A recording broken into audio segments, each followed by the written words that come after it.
یہ اعتراض کرتے ہیں کہ دنیا میں کم و بیش 4000 سے زائد مذاہب ہیں، صرف اسلام ہی کیوں؟ صرف اسلام اس لیے کہ دنیا میں اسلام کے علاوہ جتنے بھی مذاہب ہیں وہ عالمگیریت یا آفاقیت کے مدعی نہیں، بلکہ ایک مخصوص قوم اور مخصوص خطے تک محدود ہیں، جبکہ عقل سلیم کا یہ تقاضا ہے کہ ضابطہ کوئی ایسا ہونا چاہیے جو کسی مخصوص وقت، مخصوص خطے یا مخصوص لوگوں کے لیے نہ ہو بلکہ آفاقی ہو اور تمام عالم انسانیت کے لیے یکساں طور پر قابل عمل اور فائدہ مند ہو۔ اور اسلام ایک ایسا کامل و اکمل ضابطۂ حیات پیش کرتا ہے جو کسی مخصوص قوم یا خطے کے لیے نہیں بلکہ آفاقی ہے، اور تمام عالم انسانیت اس سے یکساں طور پر مستفید ہو سکتا ہے۔ جیسا کہ کئی مغربی مصنفین بھی اس کی تعلیمات کی آفاقیت کا اعتراف کرتے ہیں۔ دنیا میں اسلام کے علاوہ جتنے بھی مذاہب ہیں وہ چند عبادات اور مخصوص معاملات تک محدود ہیں،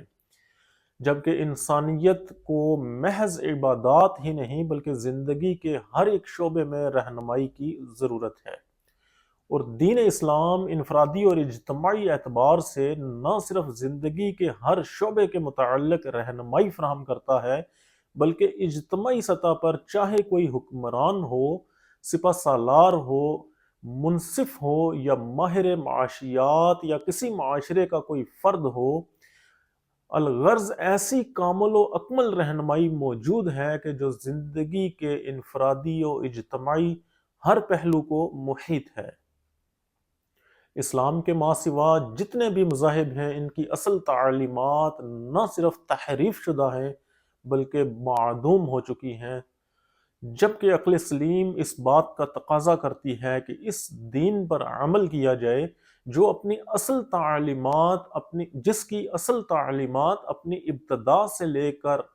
تا قیامت اپنی اصل حالت میں موجود ہوں۔ دین اسلام وہ واحد دین ہے کہ جس کی تعلیمات اس کی ابتدا سے لے کر آج تک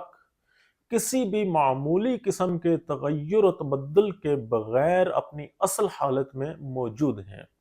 اور تمام عالم انسانیت کو دعوت فکر دے رہی ہیں۔ اسلام کے ما سوا جتنے بھی مذاہب ہیں ان کے بانیوں کے مستند حالات زندگی ناپید ہیں، جبکہ عقل یہ کہتی ہے کہ کسی بھی مذہب کے بانی کی زندگی کا ایک ایک پہلو سامنے ہو تاکہ یہ معلوم ہو سکے کہ وہ جس مذہب کا داعی ہے اس پر اس کا اپنا عمل کیسا تھا۔ اور دین اسلام وہ واحد دین ہے کہ جس کے بانی رسول اللہ صلی اللہ علیہ وآلہ وسلم کی حیات طیبہ کا ایک ایک پہلو کامل و اکمل طریقے سے انسانیت کے سامنے موجود ہے۔ آپ صلی اللہ علیہ وآلہ وسلم کے لائے ہوئے دین پر عمل کیسے کرنا ہے، اس کا عملی نمونہ آپ صلی اللہ علیہ وآلہ وسلم کی سیرت طیبہ کی صورت میں آج بھی انسانیت کے سامنے اپنی اصل حالت میں موجود ہے۔ ان گنت وجوہات ہیں جو اسلام کی حقانیت پر دلالت کرتی ہیں۔ یہ واحد دین ہے جو عقل سلیم اور فطرت کے تقاضوں پر نہ صرف پورا اترتا ہے بلکہ ہر ایک زمانہ کے تقاضوں کو پورا کرنے کے ساتھ ساتھ ہر ایک زمانہ اور اس کے لوگوں کے لیے یکساں طور پر قابل عمل ہے۔ جیسا طرز حکومت، نظام عدل و انصاف اور معاشی نظام اسلام نے دیا، تاریخ عالم میں اس کی کوئی مثال نہیں ملتی۔ یہ حکومتی، عدالتی اور معاشی نظام تا قیامت قابل عمل ہے۔